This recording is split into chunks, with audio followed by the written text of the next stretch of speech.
नया टॉपिक शुरू करने वाले हैं। इंट्रोडक्शन हम लोगों ने लास्ट क्लास में खत्म कर लिया था, right? Ma'am you are not Audible.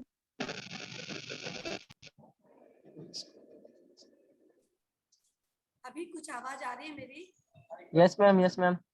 Good afternoon, ma'am. If I am good afternoon. If I am not audible, it may be some because of some weak network. So bear with this. Now, हम लोग नया topic शुरू करेंगे। इस topic का नाम है evolution of management. Important है टॉपिक, और इम्पॉर्टेंट इसलिए है क्योंकि ये हर चीज का हिस्सा है, एचआरएम का, ओबी का, पीपीएम का। In everything you will find this common thing, that evolution of management. ठीक है, हम लोगों ने इंट्रोडक्शन ऑफ मैनेजमेंट पहले कर लिया, अब हम इवोल्यूशन ऑफ मैनेजमेंट शुरू करेंगे। मेरे ख्याल से पुराना नोट्स आपके साथ ऑलरेडी मैं शेयर कर चुकी हूँ, है ना अभिषेक? Yes ma'am. ओके, तो ये वाला भी अभी शुरू करने वाले हैं, मैं आपको भेज दूंगी। Thank you. मैं शेयर करती हूँ स्क्रीन।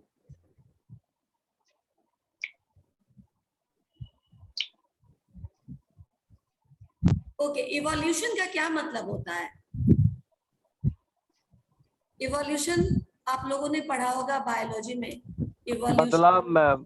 हाँ, Change according to डार्विन का time. सिद्धांत। Yes, Yes. इवोल्यूशन का मतलब बदलाव नहीं। इवोल्यूशन का मतलब वो तो बदलाव रिवॉल्यूशन में चले गए तुम। रिवॉल्यूशन में क्रांति, क्रांति करके कुछ नया चेंज के लिए। Evolution change according to the time.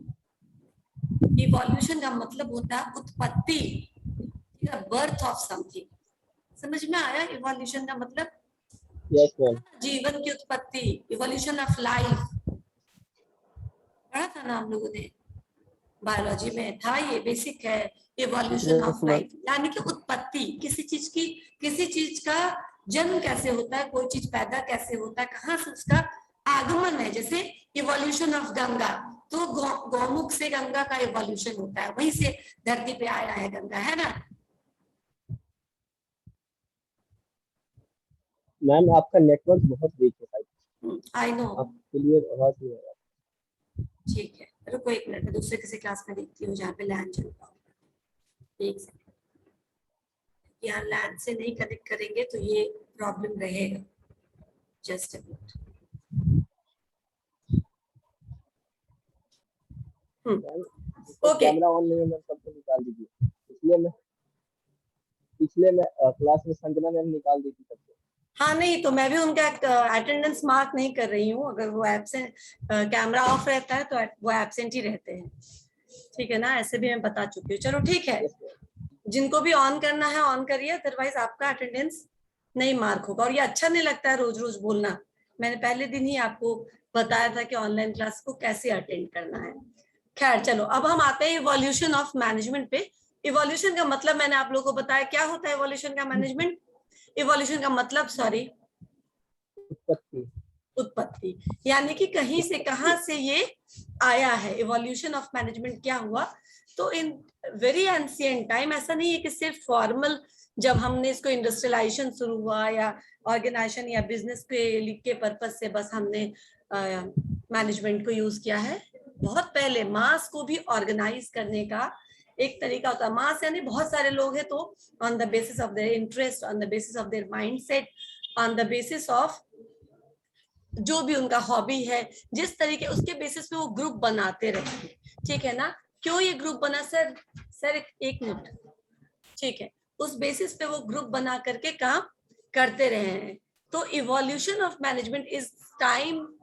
Plan वगैरह है कुछ यहाँ पे? कहीं नहीं है, हम जहाँ थे।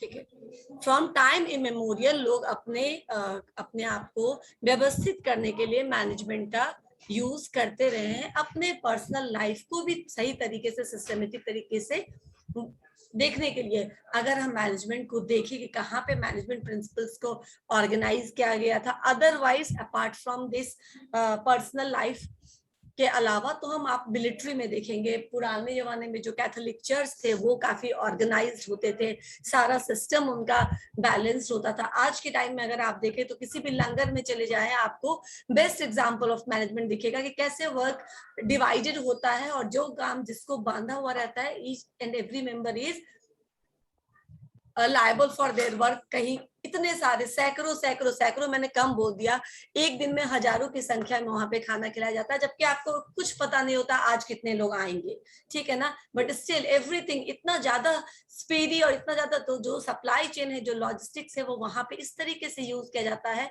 कि ना मैन पावर बर्बाद होता है, ना रिसोर्सेज बर्बाद होते हैं, कुछ भी नहीं बर्बाद होता, और आप कितने भी लोगों को वहां पे अच्छा सर्विसेज दे सकते हैं, अच्छे तरीके से उनको खिला पिला सकते हैं, और विदाउट एनी टाइम ब्रेक। जैसे एक तरफ से दो उनका होता है, जब आप कभी अगर आप जाइएगा गोल्डन टेम्पल तो you can witness this particular thing कि कहाँ से निकाला जाता है, जिनका हो गया उनको निकलने का एक रास्ता है, जब तक वो निकलते हैं तब तक रूम क्लीन हो जाता है और एक तरफ से एग्जिट होता है, कोई वेटिंग में नहीं है, no way, zero waiting time, zero wastage पे वहां पे काम होता है।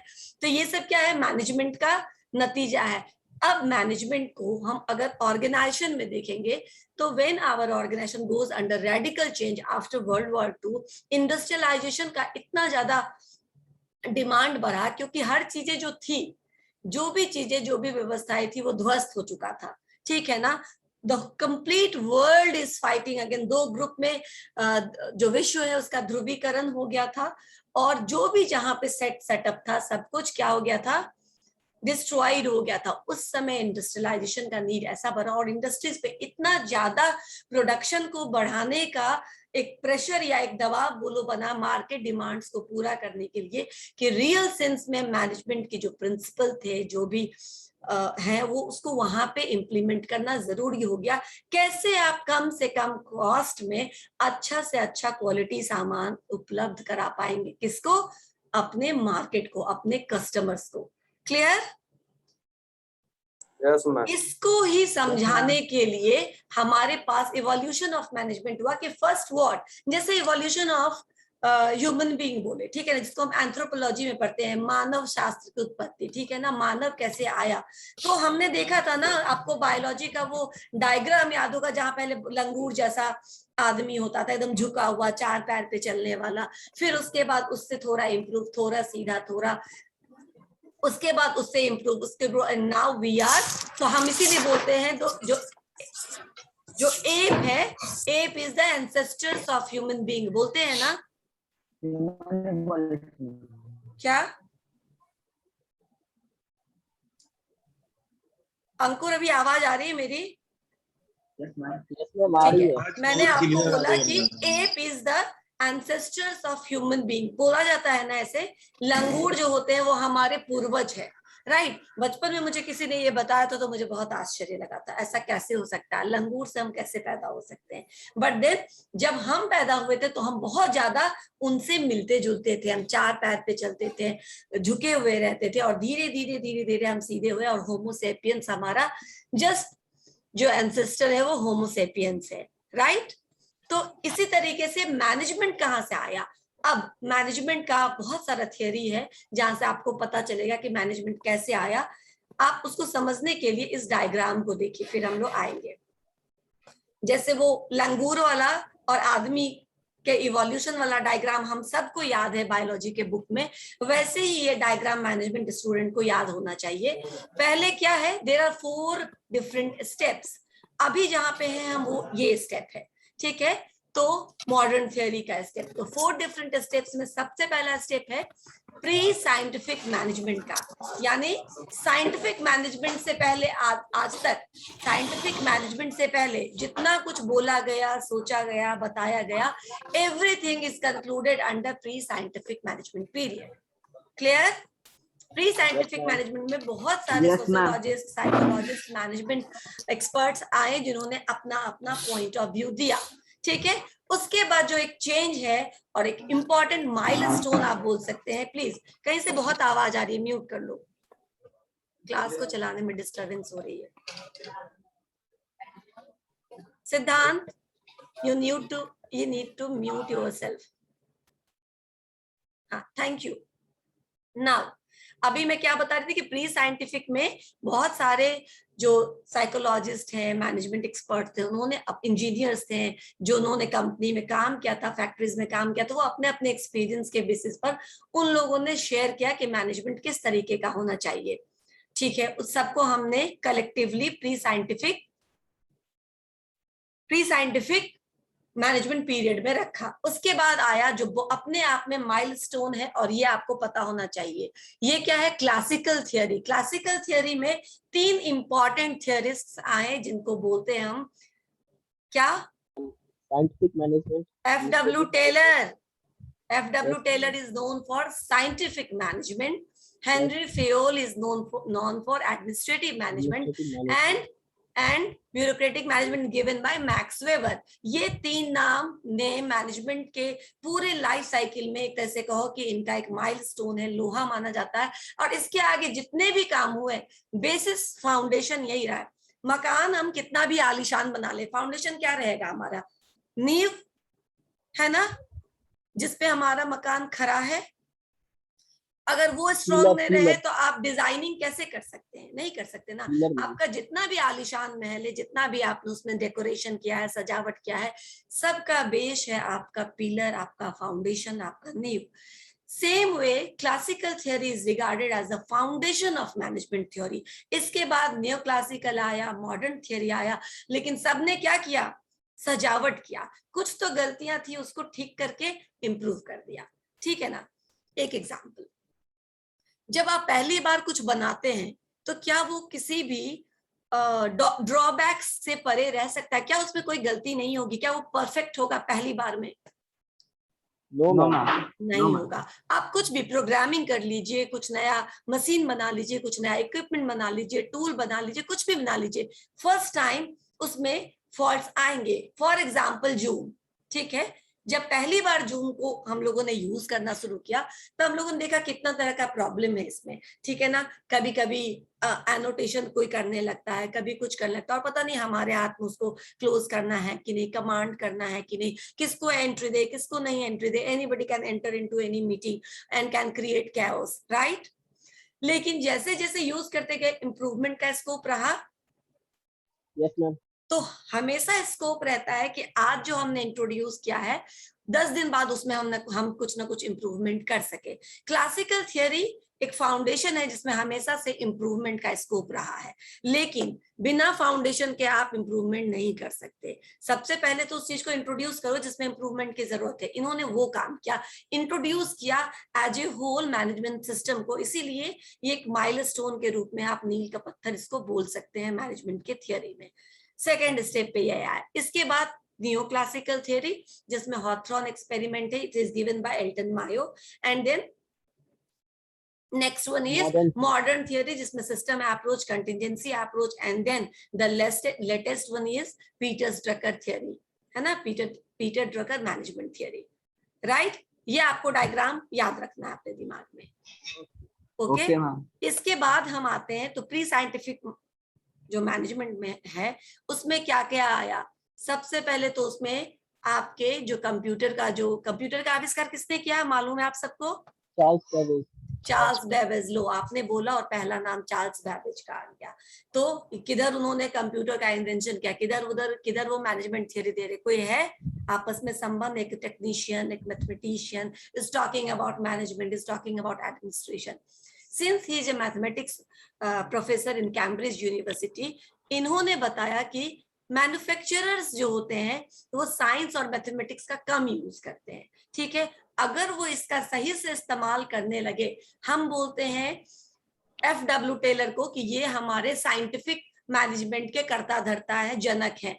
वो जनक जरूर है, लेकिन उनसे पहले भी कोई थे जो चार्ल्स बेबेज, जिनको हम बोलते हैं, इन्होंने सबसे पहले रिकमेंड किया कि ऑर्गेनाइजेशंस में, प्रोडक्शन यूनिट में कैलकुलेटेड होना चाहिए, मैथमेटिक्स बेस्ड डेटा होना चाहिए, जिसके बेसिस पे आप काम करेंगे। क्योंकि अगर आप अपने अनुमान के बेसिस पे काम करेंगे तो काम क्या होगा? कभी नुकसान, कभी बहुत ज्यादा रिसोर्सेज का खर्चा, कभी बहुत ज्यादा प्रोडक्शन हो जाएगा तो उसको मार्केट में खपाने का हेडेक, इन्वेंट्री का खर्चा, ये सब बढ़ जाएगा। इसीलिए प्रोडक्शन यूनिट को हमेशा साइंटिफिक वे में काम करना चाहिए, मैथमेटिकल डेरिवेशंस एंड कैलकुलेशंस के साथ प्रोडक्शन को करना चाहिए। ठीक, इन्होंने ये फील किया और इन्होंने जो फील किया इन्होंने उसको बताया कि ऐसा होना चाहिए, गैस वर्क पे नहीं होना चाहिए प्रोडक्शन। ठीक है, समझ में आ रहा है? He is known as father of control. Yes, ma'am. हाँ, आते हैं उस पे, लेकिन इनको हमने फादर ऑफ साइंटिफिक मैनेजमेंट नहीं बोला। इसके पीछे रीजन है, इसके पीछे ये रीजन है क्योंकि इन्होंने साइंटिफिक मैनेजमेंट में और क्या क्या पहलू होना चाहिए और क्या क्या एस्पेक्ट आना चाहिए, उन सब एस्पेक्ट्स को नहीं कवर किया। इन्होंने बस इतना बोला कि जो भी मैनेजमेंट इंटरप्राइजेस है, जो भी ऑर्गेनाइजेशंस हैं, उनको क्या करना, उनको इन्वेस्टिगेशन करना है, रिजिड इन्वेस्टिगेशन करना है ताकि वो डिजायरेबल रिजल्ट पा सके। कैसे करना है, क्या क्या उसका तरीका होना चाहिए, what should be the techniques of adopting that particular facility, इसके बारे में इन्होंने कुछ नहीं कहा। समझ में आया? तो इन्होंने सिर्फ एक सिंपल स्टेटमेंट दिया कि ऑर्गेनाइजेशंस को, इंटरप्राइजेस को मैथमेटिकली और इन्वेस्टिगेशन बेस्ड काम करना चाहिए ताकि उनका सामान बर्बाद ना हो और कम से कम रिसोर्सेज में अधिक से अधिक प्रॉफिट और प्रोडक्शन कर सके। क्लियर हुआ? Yes, ma'am. ओके, इसके ठीक है। अब आए रॉबर्ट ओवेंस, ठीक है ना। अब Robert Owens is the second man in the, just a minute, हाँ, in the evolution of management during pre scientific. ये सब किसके हैं? प्री साइंटिफिक के हैं, प्री साइंटिफिक पीरियड के। They are experts. इन्होंने क्या कहा था? रॉबर्ट ओवेंस जो थे उन्होंने कोऑपरेटिव और उन्होंने ट्रेड यूनियन का नाम सुना होगा, भले ही आपने इसके बारे में पढ़ा नहीं है, पर ट्रेड यूनियन तो सुना होगा ना। Yes, ma'am. Yes. Trade union movement जो हुआ था इंग्लैंड में, इन्होंने एम्फसाइज किया। ट्रेड यूनियन क्या होता है मैं बताती हूँ। व्यापारियों का एक संगठन, ठीक है ना। तो एक किसी भी ऑर्गेनाइजेशन में हम जाते हैं तो एम्प्लॉयर्स का संगठन हो सकता है। एम्प्लॉयज कहाँ जाएगा? एम्प्लॉयज अकेले अकेले तो बहुत कमजोर पड़ जाएगा। तो एम्प्लॉयज का भी एक स्ट्रॉन्ग एक यूनियन बनाना चाहिए जहां पे आपको जो डिमांड रखना है, आपको जो भी कॉन्फ्लिक्ट्स हैं मैनेजमेंट के साथ, उसको आप स्ट्रांगली रख सके मैनेजमेंट के सामने कि मेरे ये प्रॉब्लम्स है, मेरे ये कॉन्फ्लिक्ट्स है, और आप उसको म्यूचुअली मैनेजमेंट के साथ बात करके खत्म कर सके। इसीलिए ट्रेड यूनियन की एडवोकेसी की रॉबर्ट ओवेंस ने। उन्होंने कहा कि management and employees they are not different entity, ये दोनों एक सिक्के के दो पहलू हैं। जब तक आपस में तालमेल बैठा के नहीं काम करेंगे आपको इसका बेनिफिट नहीं मिलेगा। इसीलिए कैसे तालमेल बैठेगा? तो बेटर वर्किंग कंडीशन दीजिए, बेटर टूल्स एंड टेक्निक्स दीजिए, उनका ख्याल रखिए, टाइमली सैलरी दीजिए, बोनस पे करिए। अगर इंसेंटिव्स देना है तो मोटिवेशन के तौर पे आप इंटेंसिव इंसेंटिव दे सकते हैं। हाइजीनिक वर्क प्लेस का एटमॉस्फेयर होना चाहिए, हाउसिंग फैसिलिटीज हो, यानी जितना भी वेलफेयर फैसिलिटीज आप कर सकते हैं जिससे आपके एम्प्लॉयज हैप्पी हो, ठीक है ना, वैसा करके रखना चाहिए। ये आपको प्रोडक्शन में हेल्प करेगा, ठीक है ना। इनसे उनका मोरल हाई रहेगा और वो अच्छे से काम कर सकेंगे। तो इसीलिए इनको बोला जाता है कि he has given the paternalistic approach। Paternalistic approach मतलब पैटर्नल किसको बोला जाता है? पिता को। तो एक पिता जैसे केयर करता है अपने बच्चों का, वैसे ही ऑर्गेनाइजेशन में एम्प्लॉयर को अपने एम्प्लॉयज का केयर करना चाहिए सो दैट वो लॉयल हो सके। और अगर वो लॉयल होंगे तो आपका बहुत तरह का खर्चा बचेगा। इसीलिए रॉबर्ट ओवेंस को मैंने यहाँ पे हाईलाइट किया है, फादर ऑफ पर्सनल मैनेजमेंट भी बोलते हैं, ठीक है। Yes, ma'am. ये सब कॉम्पिटिटिव एग्जाम के इसमें आता है, ठीक है ना। अदरवाइज आपके एग्जाम के पॉइंट ऑफ व्यू से बहुत इंपॉर्टेंट नहीं, लेकिन अगर मैनेजमेंट बेस्ड कोई कॉम्पिटिटिव एग्जाम आप दे रहे हैं तो these things can be asked, ठीक है। नेक्स्ट है Henry Robinson town. Henry Robinson town ने क्या बोला था? इन्होंने, इनका भी मैन्युफैक्चरिंग यूनिट के कंपनी में अपना काम करने का, ये प्रेसिडेंट थे एक famous manufacturing company Yale and Towne के, ठीक है ना। इन्होंने क्या कहा कि जब तक इंजीनियर्स और इकोनॉमिस्ट साथ में मैनेजमेंट का काम नहीं करेंगे तब तक काम नहीं होने वाला। इकोनॉमिस्ट क्या करेंगे, तो वो बेहतर फिनेंशियल प्लानिंग बनाएंगे कि कहाँ कहाँ पे हमको ज्यादा फंड खर्चा करना है, कहाँ कहाँ से हमको फंड एलोकेट करना है, लाना है, और किस तरीके से यूटिलाइज करना है। इंजीनियर्स क्यों चाहिए, तो इंजीनियर्स क्वालिटी में इंप्रूवमेंट करेंगे, अच्छे टूल्स मशीन्स और टेक्नोलॉजी के मदद से उस फिनेंशियल बजट जो एलोकेट किया गया है डिफरेंट जगह पे, उसको अच्छे से यूटिलाइज कर सकते हैं। तो इन्होंने कहा कि इंजीनियर्स एंड इकोनॉमिस्ट जब दोनों एक हो जाएंगे, और इंडस्ट्री के मैनेजर को जब ये दोनों चीजें पता रहेगा, when they are from engineering background as well as they knows economics as well, तो क्या होगा, आपका अच्छे से इंडस्ट्री में काम हो पाएगा। ठीक है, इतना सारा दिमाग इसलिए लगाया जाता है ताकि आप एक एक रिसोर्सेज को अच्छे से यूटिलाइज करें, वेस्टेज जीरो हो सके, राइट। क्योंकि वेस्टेज जितना होगा उतना ज्यादा कॉस्ट बढ़ेगा, कॉस्ट ज्यादा बढ़ेगा तो प्रॉफिट कम होगा और आप ज्यादा ग्रोथ नहीं कर पाएंगे। क्लियर? Yes ma'am. ठीक है। He favored organized exchange of experience among managers and pleaded for unorganized efforts to pool the great fund of accumulated knowledge. इन्होंने क्या कहा कि वर्कशॉप होना चाहिए मैनेजमेंट का, और वर्कशॉप में सारे वो मैनेजर्स पार्टिसिपेट करें जिनको अपने अपने ऑर्गेनाइजेशन का कुछ गुड और कुछ बैड एक्सपीरियंस है, ताकि आपके बैड एक्सपीरियंस से जो अपकमिंग एंटरप्रेन्योर्स हैं या जो एंटरप्राइजेस ओनर है वो कुछ सीख सके, और आपके गुड एक्सपीरियंसेस को वो अपने ऑर्गेनाइजेशन में इंप्लीमेंट करके उसको भी इंप्रूव कर सके। इसीलिए एक्सचेंज ऑफ नॉलेज होना चाहिए हेनरी रॉबिन्सन के हिसाब से। ठीक है, उसके बाद ये लास्ट वन है सीबूम राउंडट्री। राउंडट्री क्रिएटेड ए पब्लिक ओपिनियन। किस बारे में? मैंने वेलफेयर के बारे में, रॉबर्ट ओवेंस के बारे में आपको बताया था कि trade union, cooperative union, housing facilities, training and development, hygienic work atmosphere, education for the children of employees, ये सब कुछ एडवोकेट किया था रॉबर्ट ओवेंस ने। सिमिलरली सीबूम राउंडट्री ने वेलफेयर के बारे में बात किया था। इंडस्ट्रियल वेलफेयर सोसाइटी का इन्होंने सेटअप किया था, और इनका ये मानना था कि मैनेजमेंट में इंडस्ट्रियल वेलफेयर होना चाहिए। छुट्टियों के बारे में, कब लीव हो, कब छुट्टी हो, कब वेकेशन हो, इन सब चीजों पर ध्यान दिया जाना चाहिए। ठीक है, समझ में आया? तो इनका और उनका पर्सनल अप्रोच था। पर्सनल अप्रोच का मतलब personal and personnel, two different things, right. Personal मतलब व्यक्तिगत, आपका कुछ पर्सनल इश्यूज हो सकता है। पर्सनल मतलब it is related with human being, human resources. ठीक है, PERSONNEL, पर्सोनल। ठीक है, पर्सनल। तो इनका और उनका पर्सनल अप्रोच था, वाइल जो चार्ल्स बैबेज थे और जो हेनरी रॉबिन्सन थे, इनका था कि कुछ ना कुछ हमारा इंजीनियर एंड इकोनॉमिक अप्रोच होना चाहिए, मैथमेटिकल एंड साइंटिफिक अप्रोच होना चाहिए। ये सारा प्री साइंटिफिक में आ गया। ठीक है, अब प्री साइंटिफिक के बाद जिसको मैंने माइलस्टोन कहा है, जो आपसे कभी भी कोई पूछ सकता है और आपको आना ही आना चाहिए।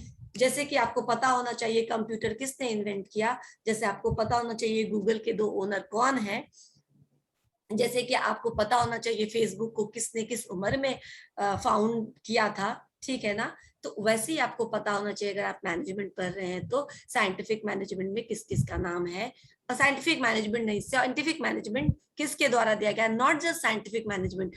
हम ये साइंटिफिक मैनेजमेंट के बाद जितना कुछ पढ़ेंगे, scientific management, administrative management and bureaucratic management, सब पढ़ेंगे किसके अंदर, management, classical theory of management के अंदर। ठीक है ना, अभी जो पढ़ा वो प्री साइंटिफिक एरा था। ठीक है ना, इसको हम लोग पढ़ेंगे साइंटिफिक नहीं, क्लासिकल के अंदर ये तीनों है। FW टेलर क्या थे? FW टेलर बहुत छोटे से मिडिल क्लास फैमिली से आए हुए थे, और ये एक कंपनी में लेबर की तरह काम कर रहे थे यूएसए में। ठीक है ना, is working as a labour, and सिर्फ 6 साल के अपने लेबर वाले एक्सपीरियंस से, और इतना ज्यादा प्रोग्रेसिव थॉट था इनका, इतने अच्छे इनके पॉइंट्स होते थे जहां जिसको इम्प्लीमेंट कर करके कंपनी ने बहुत कुछ अचीव किया। ये सिर्फ 6 साल के अपने करियर के पीरियड में ये वहां के चीफ इंजीनियर बन गए। ठीक है, जब ये चीफ इंजीनियर बन गए तब इन्होंने अपने रूल्स को इम्प्लीमेंट करना शुरू किया, and then in 1911 he wrote a famous book known as principle of scientific management, right. अब ये प्रिंसिपल ऑफ साइंटिफिक मैनेजमेंट उन्होंने अकेले का उनका काम नहीं है, को ऑथर जानते हो? Yes, ma'am. Frank Lillian, Gilbert and Henry L Gantt, ठीक है ना, ये सब भी सिग्निफिकेंट कंट्रीब्यूटर रहे हैं साइंटिफिक मैनेजमेंट अप्रोच में। लेकिन जो मेजर आइडिया रहा है, मेजर थॉट रहा है, वो किसका रहा है? एफ.डब्ल्यू. टेलर का रहा है। That's why he is known as father of scientific management. ठीक है, फादर ऑफ साइंटिफिक मैनेजमेंट इन्होंने क्या बोला? चार्ल्स बेबेज ने भी बोला था कि हमारा मैथमेटिकल और साइंटिफिक अप्रोच होना चाहिए मैनेजमेंट से पहले। ही सिंपली पुट द वर्ड्स कि आपको पता होना चाहिए कि क्या आपको करना है। ठीक है, first of all you have to know, हमने पढ़ा था इंट्रोडक्शन में, right? Exactly, you have to know what is required to be done and then find out what is the best method of doing the same thing. ठीक है, क्योंकि पहले तो आपको ये पता होना चाहिए करना क्या है। ठीक है, इसमें कोई आपको दुविधा नहीं होना चाहिए। First find out what is required to be done. ठीक है, उस काम को करने का अलग अलग रास्ता हो सकता है।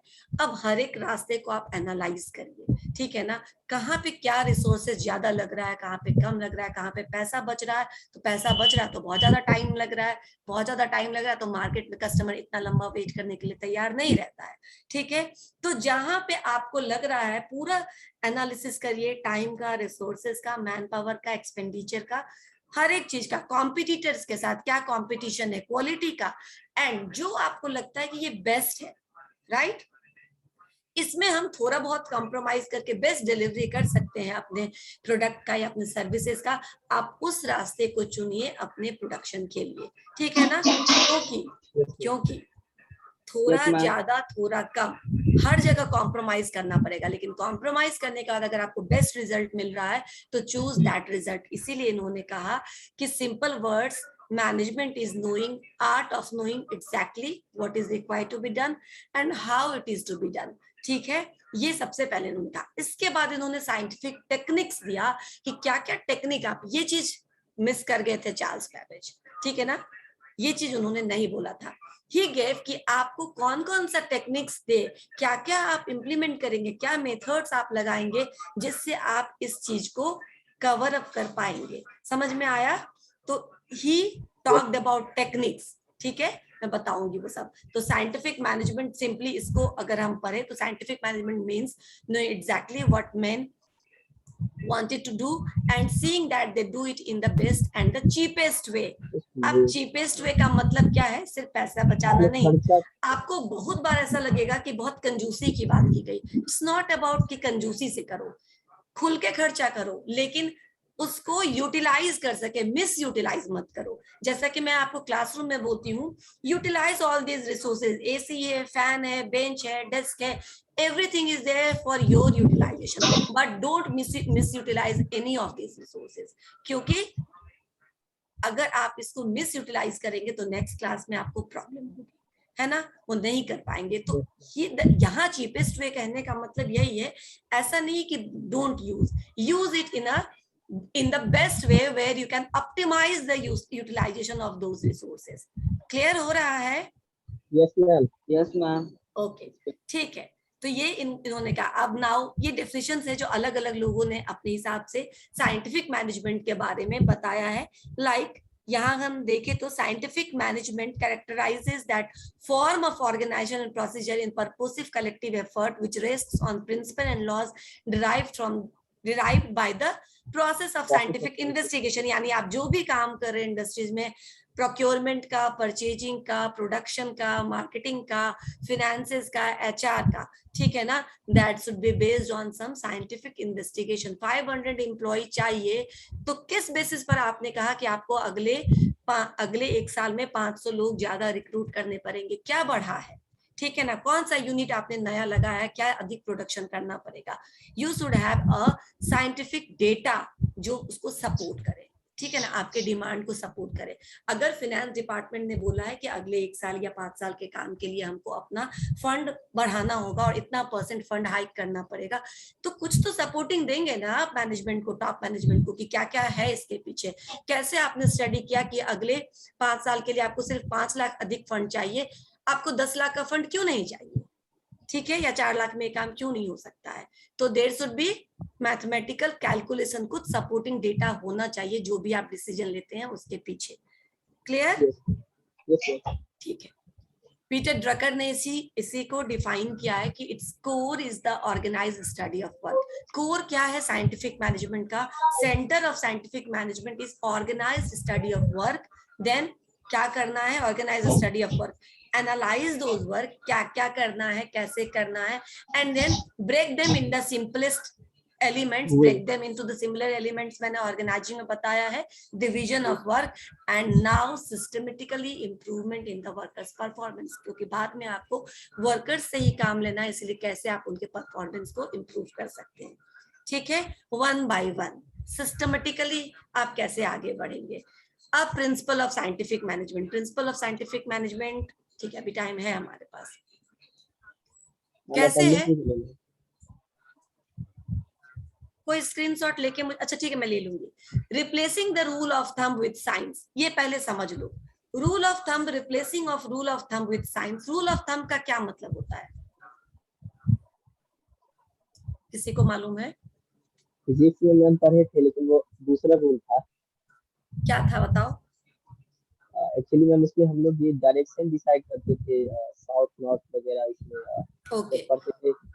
ठीक, रूल ऑफ थंब का हाँ, रूल ऑफ थंब का मतलब यहाँ पर है, रूल ऑफ थंब का मतलब अनुमान के बेसिस पर जब आप कोई काम करते हैं, जब आपके काम करने का कोई सिस्टमेटिक स्टडी नहीं है, आप काम कर रहे हैं क्योंकि आपको ऐसा लगता है, ठीक है ना? तो जब आप अपने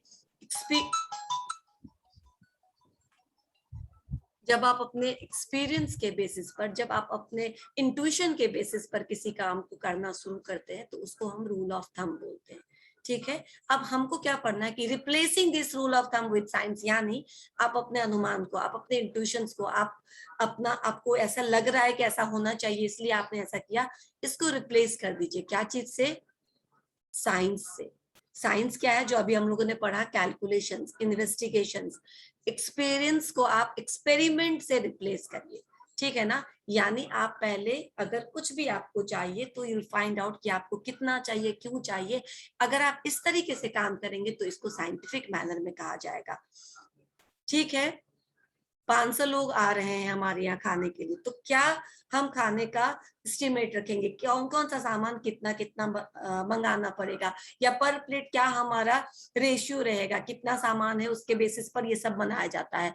तो क्या है, आपके पास कुछ कैलकुलेशन होना चाहिए, आपके पास कोई प्रायर डेटा होना चाहिए कि इससे पहले हमने इस तरीके का एक इवेंट ऑर्गेनाइज किया था और उसमें हमने ये सब चीज मंगाया था, तो वो एनफ रहा था, या वो बच गया था, या वो बहुत कम हो गया था। वो डेटा भी आपके लिए एक रेफरेंस का पॉइंट हो सकता है जहां से आप आगे अपने उस इवेंट को इम्प्रूव कर सकते हैं, जहां से आप सही एक एस्टिमेट क्रिएट कर सकते हैं कि और कितना ज्यादा लगेगा, या एग्जैक्टली वही सही था। समझ में आया? यस मैम, डेटा रहेगा तभी तो पता चलेगा ना क्या। हाँ, तो ये डेटा आपके लिए रेफरेंस का काम किया। आपके पास एक सपोर्टिंग पेपर है जिसको सपोर्ट में आपने लगाते हुए बोला कि मैं ये जो डिमांड्स कर रहा हूँ ये इस डेटा के बेसिस पे कर रहा हूँ, राइट?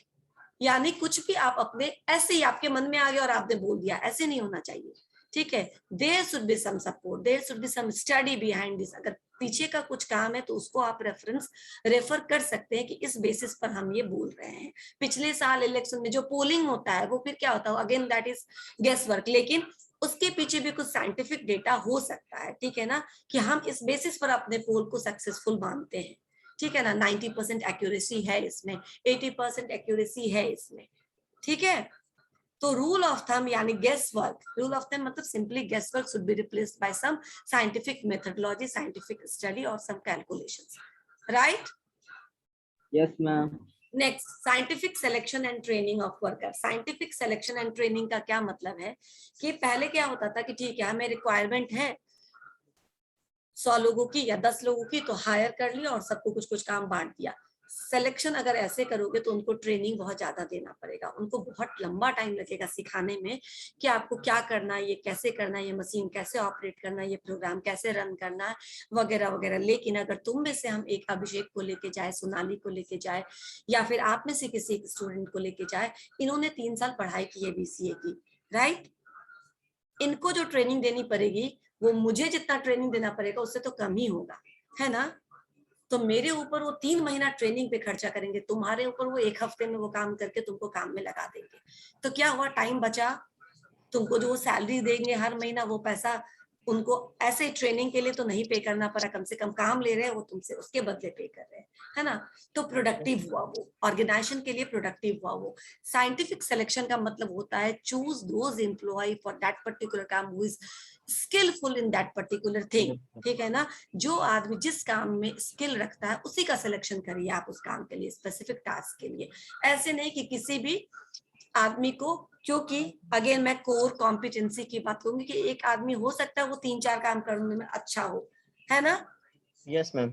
लेकिन कोई एक काम होगा जिसके लिए वो बहुत अच्छा होगा, तो उसको Yes. बहुत अच्छे के लिए चुनो ना, उसके लिए उसको कुछ कुछ कराने से अच्छा है कि उससे वो काम कराओ जिसमें वो बहुत ही अच्छा है, जिसमें वो बहुत फ्रूटफुल हो सकता है, राइट। तो कोर कॉम्पिटेंसी की बात है। साइंटिफिक सिलेक्शन, आप वैसे लोगों का को सिलेक्ट करिए जो उस काम को करने के लिए कुछ स्पेशल स्किल सेट रखते हैं, ठीक है।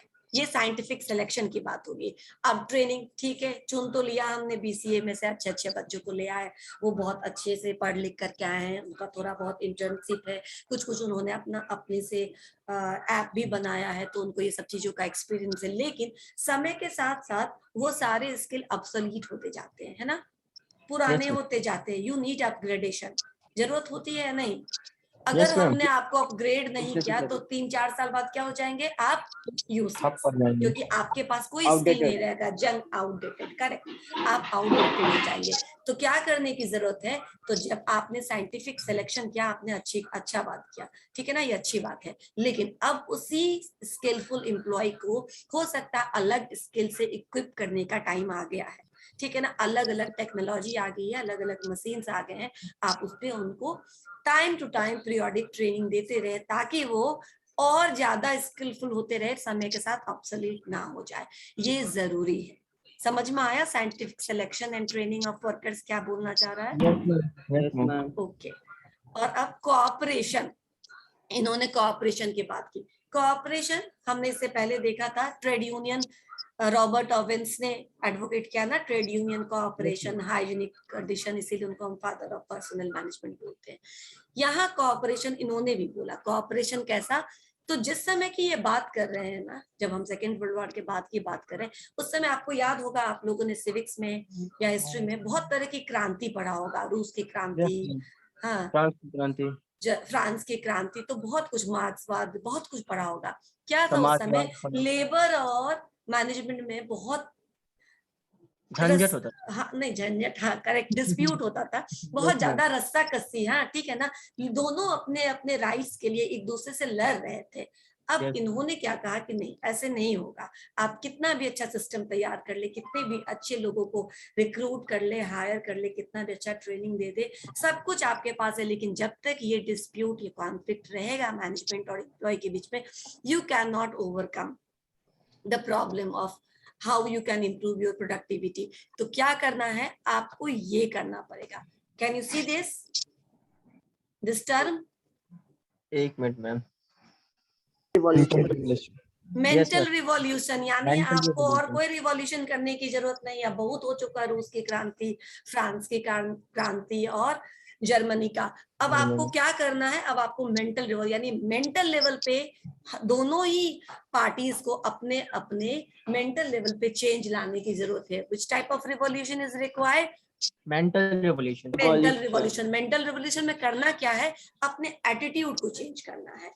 आप अभी तक क्या कर रहे हैं, क्लास वाले मोड पे है, ठीक है ना, management and employees classing with each other. किसके साथ क्लास कर रहे हो यार, अगर वो नहीं रहेंगे कैपिटलिस्ट तो आपको नौकरी कौन देगा? इंडस्ट्रियलिस्ट अगर नहीं है इस दुनिया में रहे तो हु विल हायर अस, है ना।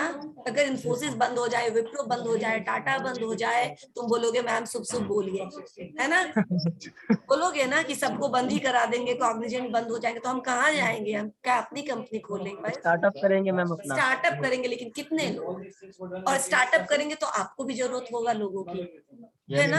फिर आप बोलेंगे कि मैं अभी एम्प्लॉयर हूँ, तो मैं आपको जो बोलता हूँ वो टर्म एंड कंडीशन पे काम करिए, मैं आपका क्यों सुनूं, मैं आपका मालिक हूँ। नहीं, कोई किसी का मालिक नहीं है, वो यही बोल रहा है कि ये मेंटल रिवॉल्यूशन की जरूरत है। कि कोई किसी का मालिक नहीं है, आप दोनों क्या है, पैरेलल है, ठीक है ना। जैसे